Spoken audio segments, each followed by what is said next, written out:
இப்போ எல்லாருக்கும் நமஸ்காரம். இப்போ விஷ்ணு சஹஸ்ரநாமத்துக்கு ஒரு மீனிங் எழுதியிருக்கேன், விளக்கம், வார்த்தைக்கு வார்த்தை அர்த்தம். அது எதுக்குன்னா, விஷ்ணு சஹஸ்ரநாமத்தில் இருக்க வேர்டிங்ஸ் எல்லாம் ரொம்ப ஹார்டாக இருக்குது. அதாவது நிறையா தெரியல, சான்ஸ்கிரிட் இது நிறையா தெரியல.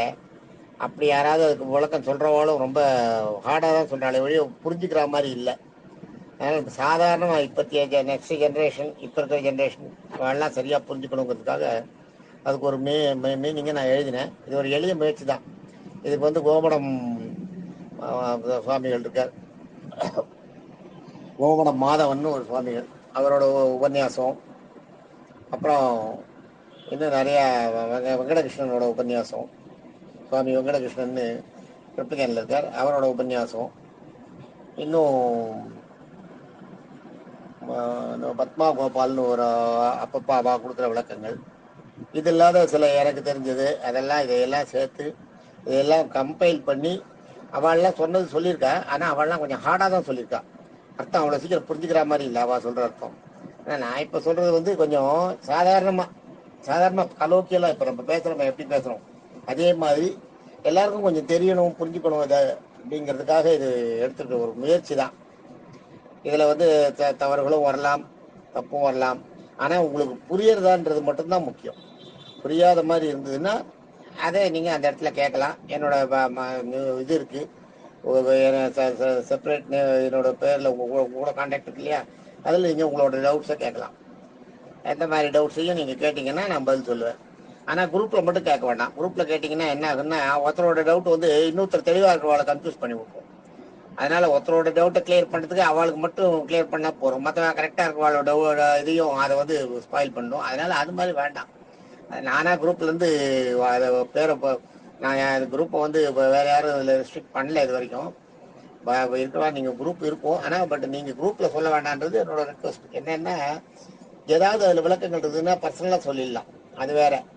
ஆனால் குரூப்பில் சொல்லும்போது என்ன ஆகுதுன்னா, ஆனால் அது சரியாக இருந்ததுன்னு நீங்கள் கேட்டது டவுட்டு கரெக்டாக இருந்ததுன்னா நானே குரூப்பில் சொல்லிடுவேன், இந்த மாதிரி இவர் கேட்டார், இவ்வாறு இன்னார் கேட்டிருக்கா, அது மாதிரி ஒரு டவுட் என்கிட்ட கேட்டிருக்கா, அவள் கேட்ட டவுட் கரெக்டு, அதுக்கு இதுதான் அர்த்தம்ன்றது குரூப்பில் நானே சொல்லுவேன்.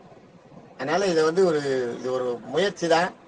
இதை வந்து நான் ரொம்ப நாளாக எழுதி வச்சுருக்கேன். நான் ரொம்ப நாளாக ஒரு 6 மாதமாக எழுதிட்டு இருக்கேன் அதுக்கு அர்த்தம் தேடி தேடி கண்டுபிடிச்சி. அதனால் அதை எல்லாரும் சமைக்கணும், எல்லாரும் நான் சொல்கிறதையும் கொஞ்சம் கேட்டுக்கணும். நான் பார்க்குறேன், நாளைக்கு இல்லை நாளைக்கு நான் கொஞ்சம் நாள் பார்த்து ஆரம்பிச்சிடுவேன். இந்த குரூப்பு வச்சுருக்கேன். இது ஒரு முயற்சி தான், புதிய முயற்சி தான். யாரும் இதில் ஏதாவது தப்பு இருந்ததுனாலும் சமைக்கணும். யாராவது பாராட்டணும்னு நினச்சிங்கனாலும் பாராட்டலாம். நீங்கள் வந்து என்னோட பாராட்டுறதுல நீங்கள் வந்து சாதாரணமாக பாராட்டுற மாதிரி இருந்ததுன்னா அதை நீங்கள் குரூப்பில் கூட போடலாம். ஏன்னா மற்றவாளுக்கு அது ஒரு என்கரேஜாக இருக்கும். ஆனால் குறைகள் இருந்ததுன்னா எனக்கு தனியாக சொல்லுங்கள். அது நான் தப்பு இருந்ததுன்னா விளக்கம் இருந்ததுன்னா நான் உங்களுக்கு சொல்கிறேன், விளக்கத்தை நான் சொல்கிறேன். தப்பு இல்லை, அதில் சரியாக இருக்குன்றதுனா நான் சொல்லிடுறேன். தப்பு இருந்ததுன்னா நானே குரூப்பில் கூப்பிட்டு இந்நேரம் இந்த இதை கேட்டால் அவள் கேட்டது கரெக்டு, அதில் ஒரு தப்பு இருக்குது, அந்த தப்பு வந்து இதுதான் அப்படின்றத சொல்லிடுறேன். இல்லை சார் நெருடான வார்த்தைகள் ரொம்ப கஷ்டமான வார்த்தைகள் இருந்ததுன்னா அதையும் நீங்கள் சொன்னீங்கன்னா நான் குரூப்பில் வந்து இந்த இதுக்கு வந்து இதுதான் அர்த்தம், இந்த இதுக்கு வந்து இந்த மாதிரி அர்த்தம் தெரியலன்னு ஒருத்தர் கேட்டிருக்கா, இந்நேரம் கேட்டிருக்கேன், நான் அதுக்கு பதில் சொல்கிறேன்றதையும் சொல்லிவிடுவேன். அதனால் எல்லாரும் இதை கொஞ்சம் கொஞ்சம் முடியுமான்றதை பாருங்க. உங்கள் ஆதரவுகள் உங்களோட, நீங்கள் ஓகேயா இதுக்கு சரியாக ஒத்துக்கிறாளான்றதெல்லாம் நீங்கள் சொன்ன அப்புறம் தான் நான் இதை ஆரம்பிப்பேன். உங்களோட ரெஸ்பான்ஸ் எப்படி இருக்குன்றது தெரிஞ்சுட்டு இதை ஆரம்பிக்கலான்னு இருக்கேன். தேங்க்ஸ். எல்லாரும் இதை கேட்டுருந்ததுக்கு ரொம்ப நன்றி. எல்லாரும் அந்த சகசநாமத்தை அர்த்தம்ன்றது, சகசநாமம் வெறும படிப்பேன், பார்க்காத சொல்கிறவா இருக்கா. ஆனால் அர்த்தம் தெரியறதுன்றது ஒரு விஷயம். அர்த்தம் தெரிஞ்சு எதையுமே நான் வந்து அர்த்தம் தெரிஞ்சு படிக்கணும்னு நினைக்கிறோம். அதனால தான் அதுக்கு அர்த்தத்தை ஒரு முயற்சியாக எடுத்திருக்கேன். எல்லாரும் அதை வந்து கேட்டுருங்கோ, பாருங்க, உங்களுக்கு தெரிஞ்சது சொல்லுங்க. ஏதாவது விஷயங்கள் இருந்ததுன்னா சொல்லுங்க. நீங்கள் எல்லாம் சரின்னு சொல்கிறீங்களான்றது எனக்கு ரிசல்ட் வரணும் உங்ககிட்ட இருந்து. எனக்கு நீங்கள் அதை இந்த குரூப்லேயும் போடலாம். இதுக்கு நீங்கள் இப்போ ஓகே இல்லை இது வேண்டாம், இது கொஞ்சம் கஷ்டம், இது சரியா வராது, இல்லை நான் வேண்டாம், நான் இந்த குரூப்ல இல்லை, என்ன இந்த குரூப்ல இருந்து எடுத்துருவோம், அது மாதிரி சொல்றவாளும் சொல்லலாம். ரொம்ப தேங்க்ஸ். இதை வந்து எல்லாரும் கொஞ்சம் பாருங்க, பார்த்து என்கரேஜா இருக்கும் நீங்க சொல்றது. நீங்க எதுவாக இருந்தாலும் இந்த குரூப்லயே நீங்க அதை பதிவு சொல்லுங்க. அப்பதான் மற்றவாளுக்கும் புரியும், இருக்கலாமா வேண்டாமான்றதெல்லாம் அதை சொல்லலாம். பட் நான் மீனிங் சொல்லும்போது இருக்கிற நிறைய குறைகளை என்னோட பர்சனல் இதில் சொல்லுங்க. நான் அதுக்கு என்ன பண்ணணுமோ சொல்றேன். ஏதாவது மாற்றணும்னா நான் இந்நேரம் இந்த குறையை சொல்லியிருக்கேன், அவள் சொன்ன குறையில இது இந்த தப்பு இருக்கு, இது கரெக்டா, அதை நான் சரி பண்ணிக்கிறேன்னு சொல்றேன். மறுபடியும் ஒரு தடவை எல்லாருக்கும் தேங்க்ஸ். இந்த குரூப்பை பண்ணலாமா, குரூப் ஃபார்ம் பண்ணலாமா வேண்டாமா, என்ன ஏதுன்றதுக்கு உங்களோட ரிப்ளையை பொறுத்து தான் இருக்குது. உங்களோட ரிப்ளை நீங்கள் நன்னாவே சொல்லிடணும், படிச்சுனே சொல்லிடணும். தேங்க்யூ.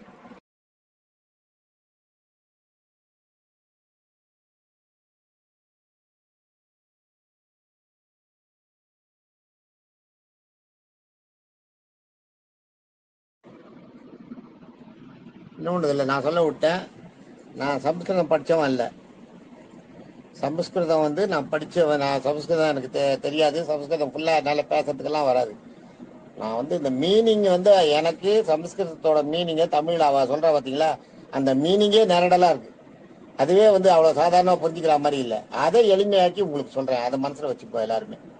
அதனால் என்னவோ நான் சான்ஸ்கிரிட்டில் எல்லாம் தெரிஞ்சு சான்ஸ்கிரிட் தெரிஞ்சவங்க பண்ணிட்டுலாம் நினச்சிக்காதீங்க. அதெல்லாம் கிடையாது. எனக்கு சான்ஸ்கிரிட் தெரியாது.